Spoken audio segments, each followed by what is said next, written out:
ginaadlaw-adlaw. Plus, pukawon pagyud ko makadlawon sa akong partner. Aron lang mag-er-er. Please, pakitago ko sa akong identidad, DJ Sam. Ug tawagan na lang ko sa pangalang Claire.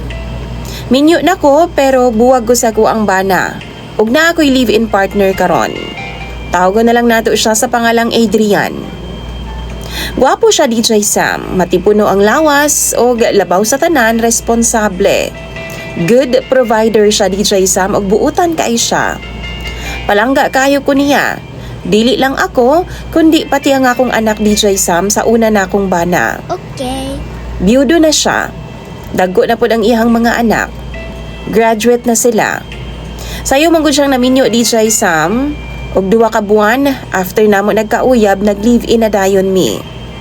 Dito na ako nadiskubrihan nga grabe man daay kahangol sa sex ning tawhana. Halos iyahaman kong ginaadlaw-adlaw. Una, exciting pa kaayo kay syempre dugay-dugay sab kong wa katilaw ani. Buwag man misa ko ang bana, DJ Sam. Taod-taod na pod. Pero sa kadugayan no, kapoy naman kaayo. Naay pukawon lang kong makadlawon, DJ Sam, para mag-ana-ana lang ming duha. Tapos di na ko kabalik og tug inighuman namo. Pero siya, hagok nagbalik, DJ Sam. Ako in taon, perti ng hapdusa. Wa na may pahuway.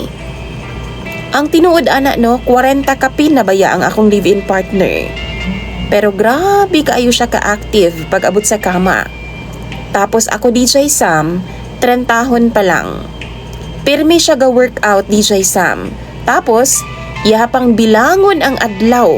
Nga di siya kaana-ana sa ako, DJ Sam. Kana bitang reglahon ko.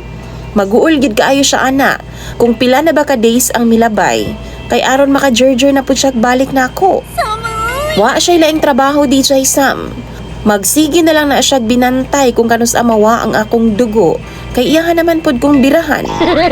Ang uban, ganahan daw sila ingon ani. Pero ako, DJ Sam, mura man kog naguol. Ambot uy, wa naman ko mahappy sa akong sitwasyon. Mao nang mangutana daw ko sa inyo, habi mga viewers ni DJ Sam. Kining akong sitwasyon ba karon? Dapat ba gyud kong maguol?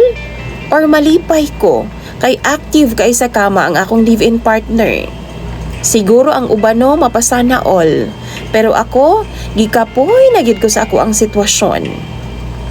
Unsa man, tambagi daw ko ninyo bi kung unsay angay na kong buhaton, palihog lang.